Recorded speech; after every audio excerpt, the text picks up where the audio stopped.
আপনার দৃষ্টিকোণ থেকে অন্তর্বর্তীকালীন সরকারের যে সংস্কার কার্যক্রম সেটি কতটুকু দৃশ্যমান এবং অন্তর্বর্তীকালীন সরকারকে সফল বা ব্যর্থ এরকম কোনো ফ্রেমের মধ্যে ফেলতে চান কিনা?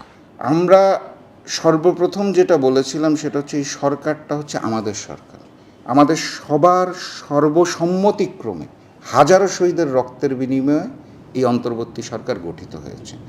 আমরা চাই না এই সরকারটা ব্যর্থ হোক, কারণ এই সরকার ব্যর্থ হয়ে যাওয়া মানে এই গণ অভ্যুত্থান ব্যর্থ হয়ে যাওয়া, এই হাজারো শহীদের আত্মত্যাগ ব্যর্থ হয়ে যাওয়া, আহত যারা হয়েছে গণ অভ্যুত্থানে তাদের এই পঙ্গুত্ব, এটাকেও তখন আপনার কাছে নিঃস্ব মনে হবে এবং এই জনগণ মনে করবে কিসের আশায় নেমেছিলাম। অথবা আমরা চাই না এই সরকার ব্যর্থ, কিন্তু বাস্তবতা হচ্ছে এই সরকারের কার্যক্রমের গতিটা দুর্ভাগ্যজনক হলেও সত্য, কচ্ছপ গতি।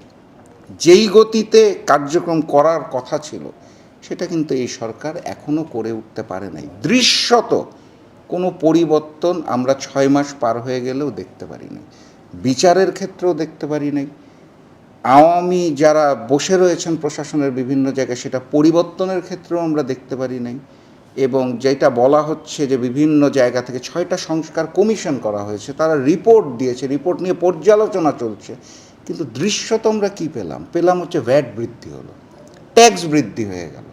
দৃশ্যত কী পেলাম, প্রশাসনের বিভিন্ন বাহিনীর পোশাকের রং পরিবর্তন হবে। আমরা তো রং পরিবর্তনের সংস্কার আশা করি না, আমরা প্রশাসনকে ঢেলে সাজানোর কথা বলেছিলাম। সেটা না করে যদি আমি মনে করি যে আমি লাল পরতাম এখন গোলাপি পরব, আগে হলুদ বাসে চলতাম এখন গোলাপি বাসে চলবো, সংস্কার হয়ে গেল, এটাকে কোনো সংস্কার বলে দেশের জনগণ মানতে চায় না। দেশের সাধারণ মানুষ যেটা চায়, 3 বেলা ঠিকমতো খাওয়া দাওয়া করতে চায়, তারা চায় নিরাপত্তা। এই নিরাপত্তার জায়গাটাতেও তো সরকার চরমভাবে ব্যর্থ। মব জাস্টিসের কালচার যেটা চলে এসেছে এবং এটাকে তারা থামাতে পারছে না, সক্রিয় ভূমিকা রাখতে পারছে না। অতএব আমি যেটা বলবো, দৃশ্যত কোনো সংস্কার এখনও দেশের জনগণ এই সুফলটা পায় নাই। তবে একই সাথে সাথে বলতে চাই, আমি আহ্বান জানাবো দ্রুততম সময়ের মধ্যে সংস্কারগুলো করার, পরিবর্তনটা করার, না হলে মানুষ হতাশ হয়ে যাবে। আমরা চাই না যে ডক্টর প্রফেসর মোহাম্মদ ইউনূসের যে অন্তর্বর্তী সরকার আছে তা ব্যর্থ হোক, আমরা তাদের সফলতা কামনা করি। মালয়েশিয়ান প্রযুক্তিতে তৈরি অত্যাধুনিক cleaning machine modern vacuum cleaner যে কোনো ধরনের ধুলো ময়লাকে পরিষ্কার করে ঘরকে করে তুলুন চকচকে ও আকর্ষণীয়। Modem, brand of luxury. Awami League ইস্যুতে আপনাদের অবস্থান কি? আওয়ামী লীগ বাংলাদেশে রাজনীতি করবে কি না?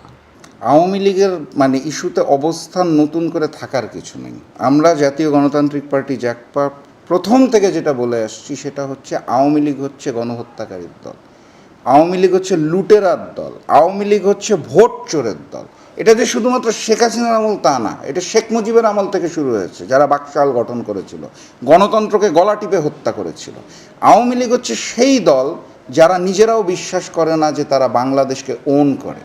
আওয়ামী লীগ হচ্ছে সেই দল যারা ভারতের গোলামি করতে চায়, যারা বাংলাদেশকে ভারতের করদ রাজ্য বানাতে চায়, ভারতীয় আগ্রাসনকে এই দেশে স্ট্যাবলিশ করতে চায়, এই দেশের বেকার যে সকল যুবক রয়েছে তাদেরকে রেখে ভারতীয়দের চাকরি দিতে চায়, ভারতে অর্থ পাচার করতে চায়, লুটপাট করতে চায়। তারা আসলে ভারতের সেবাদাস হিসাবে এই দেশে কাজ করে, তারা বাংলাদেশকে নিজের দেশই মনে করে না।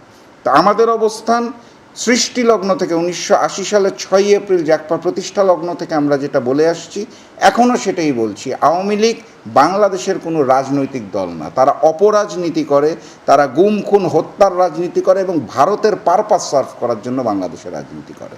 অতএব আমরা চাই না বাংলার মাটিতে আওয়ামী লীগের অপরাজনীতি চলুক। অতএব আমরা সবসময় দাবি জানিয়েছি, এখনও জানাই, যে আওয়ামী লীগকে চিরতরে তাদের অপরাজনীতির দায়ে নিষিদ্ধ করতে হবে। এবং 5ই আগস্ট আমরা বিশ্বাস করি আওয়ামী লীগের কবর রচিত হয়েছে এবং আমরা সেই কবর থেকে তাদেরকে আবারও এই গুম খুম আয়না ঘরের যে রাজনীতি তারা করতে চায়, এই অপরাজনীতি দেখতে চাই না।